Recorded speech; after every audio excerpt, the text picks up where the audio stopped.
Ақшаң болса қалтаңда, қалтаңда да талтаңда дейтін қазақпыз. Шынымен де ақшаның көп болған жақсы ғой, оны қаламайтын адам жоқ. Ақшаны дұрыс пайдалану жолдарын білесіз бе? Ақшаны қалай шақыруға болады? Бұл жөнінде бізге экстрасенс Заман Сыпатаев және қаржы маркетологы Мейірман Құдайбергенов айтып береді. Сондай-ақ студиямыздың арнайы қонағымен де таныс болыңыздар, әнші актриса Қарагөз Тілеубекова.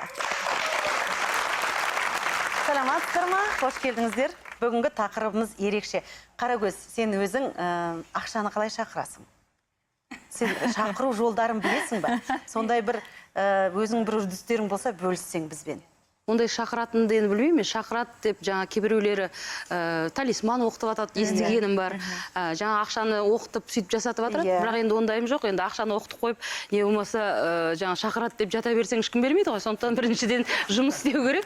Жұмыс істеу керек. Сол жұмыстың үстіне мен өзім білетін табыс береді. Менің өзім үлкен әпкем айтатын, бірінші алған зарплатаңды, өзіңнің еңбек ақыңды 2 күн ұста үйде. Содан кейін барып жарат дейтін. Сол кезде сен ақша шақырады деп. Бірақ енді оған қазір заманда олай 2 күн күтіп отырмаймыз ғой, біз 2 секундта күтіп алмаймыз. Бізге жарату керек. Содан кейін ақша ол өзі сондай нәрсе, оны жаңағыдай айналдырып тұрмаса ақша шақырылмайды. Сондықтан да айналып тұру керек ақша. Ең бастысы сол ұқыпты болу керек қой. Мысалға, дұрыс жарату керек. Әрбір ақшаның өзінің үйі болу керек. Үй деген мысалы енді үй емес енді, әрине бұл амиян. Амияның ішінде ақша өзі үлкеннен кішіне қарай сөйтіп өзінің рет-ретімен болу керек. Және де амияның ішінде көп бір адамдар көрген бір амиян ашса бір ішінде не бір заттар жатады, сағыздар жатады, визиткалар жатады, керек емес араласып бәрі жатады. Ондай жерде не болады енді? Жақсылық болмайды ғой, өзінің энергиясы бұзылады. Ал заман амиян қызыл түсті болу керек деп естідім. Сол ақша шақырады деп естідім. Сол дұрыс па? Енді қызыл болса енді... Міне үстелдің үстінде қызыл амиян тұр. Иә, ол дұрыс нәрсе, өйткені әрбір түстің де өзінің энергиясы болады. Қызыл түс ол ақшаға біраз жақын. Бірақ еркектер енді қызыл амиян ұстаған енді білмедім қалай ұстайтынын. Мен заман естігенім, қызыл түсті ұстасаң, жаңа ақшаң күйіп кетеді дейді. Сөйтіп айтады, білмейміз енді, сөйтіп естігенім. Иә, мен бар ғой. Бірақ менің кошелегім, амияным қызыл. Ақша келмейді ғой. Мен айтайыншы, мен мүлдем амиян ұстамайды екем. Амиян ол үлкен сөмкеге сыймайды. Менің ақшам ана қалтасында, мына қалтасы. Қай жерін ашып қалсаң, ақша тұрады менде. Қалта, сөмкемнің қалталарында. Енді қаншалықты осы дұрыс, Мейірман? Ақшаның өзінің бір энергиясы бар дедік. Ақшаны шақырғанда бір мысал айта кетейін. Европада бір осындай қаржы, жаңа сіз айтқандай қаржыгер болыпты. Ол да қиын жағдайларын өтіп, бір күні мұғалімнен сабақ алады, ақша жайлы. Сөйтеді, өзіне бір ит асырап алады. Жағдай жоқ, бір ақшасы болмай қалады. Сосын иттің атын ақша деп қояды. Үйде отырған кезде, үйде ақша бітіп қалған кезде, ақша деп шақырады. Ана ит жүгіріп келеді. О, маған ақша деді. Бұл бір жағынан күлкілі нәрсе. Байды ма ол кісі? Ол кісі бүгінгі күнде Европадағы ең санаулы финансовый консультанттар. Мәссаған, міне керемет. Бұл жерде қалай айтсам болады, көзін бөлсем, өйткені адамның, әрдайым адамда адам теледидар сияқты. Адам қаншалықты өзінің ойын қаншалықты дұрыс волнаға бұза алса, қоя алса, соншалықты өзінің өмірі сол волнаға ұқсас болады. Енді мысалға қарапайым сізге айтайын, ақша шақырғаннан бұрын мысалға менде қанша ақша бар екен?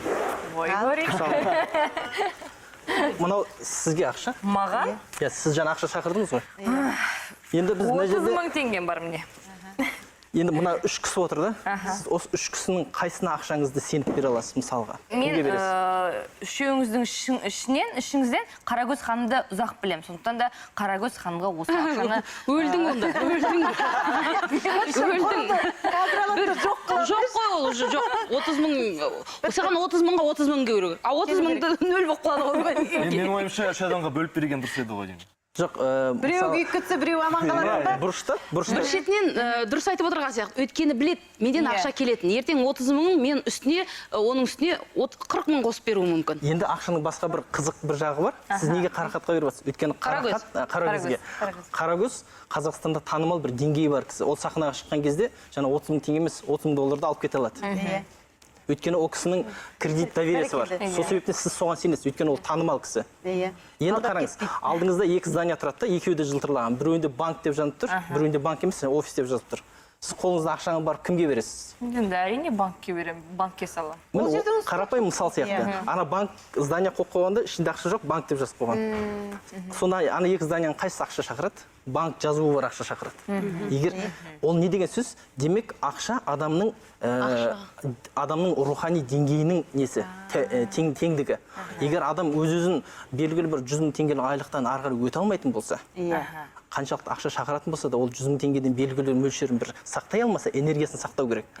Сіз ай сайын 100 мың теңгеден, 10 мың теңгеден энергия сақтап отырсаңыз, бір жылдың ішінде 120 мың теңгелік энергияңыз бар, бір күшіңіз бар. Ақша осындай күш. Ал егер сіз сол бүкіл энергияны алып жұмсап тастайтын болсаңыз, ол жаңа мен қазір келтіретін мысалдардың біреуіне келеді. Сонда таңғаламыз, неге бұлай? Заманында сен айт, бірінші шын мәнінде ақшаны қайда сақтағанымыз дұрыс? Қай жерде ол ұйықтайтын бөлмеде болмау керек, өйткені ақша ұйықтап қалады сол жерде. Сейф сол жерде тұр ғой деген ба?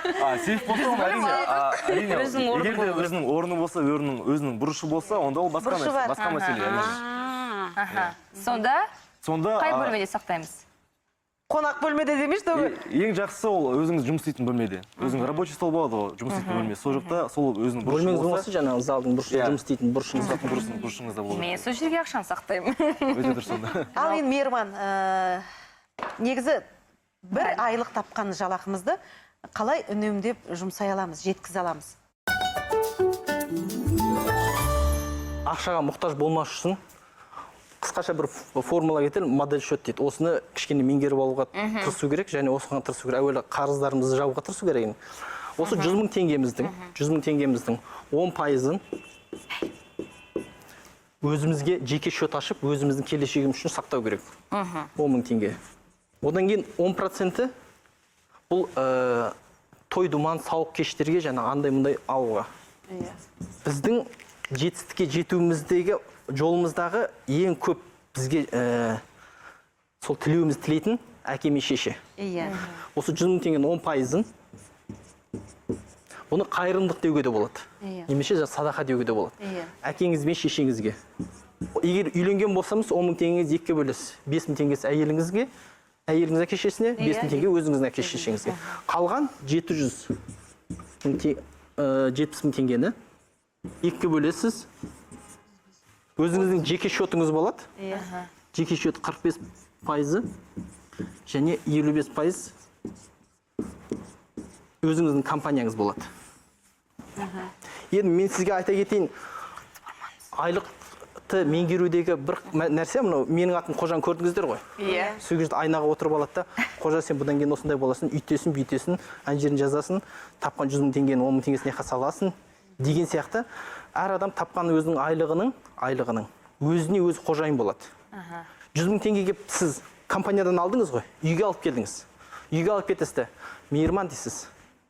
Бұл сенің 100 мың теңгең, бұл осы сенің үйіңнің, семьяңның, компанияң дейсіз. Жанұяңыз ол компания болып, компанияның табысы.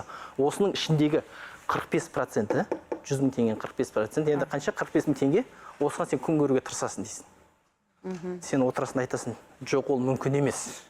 Мен 100 мың теңге күн көріп жатқанда 45 мың теңге қалай көрем көрем? Демек, осы жерде кішкене ғана сырларымыз бар. Біз осы бір нәрсені меңгере отырып, ары қарай біз ақша табудың жолдарына. Сол сияқты, кімде айтып кетті заман, ақшаны жинап қоюдың өзі бір үлкен энергия. Энергиямызды жоғалтпауымызға тырысуымыз керек. Заман тағда сіздің айтылма кеткен тағда қандай ақыл кеңестеріңіз бар? Жаңа жылда өзіңізде ақша шашу керек деп. Ондайды білмеппін. Ондайды мен де білмеппін.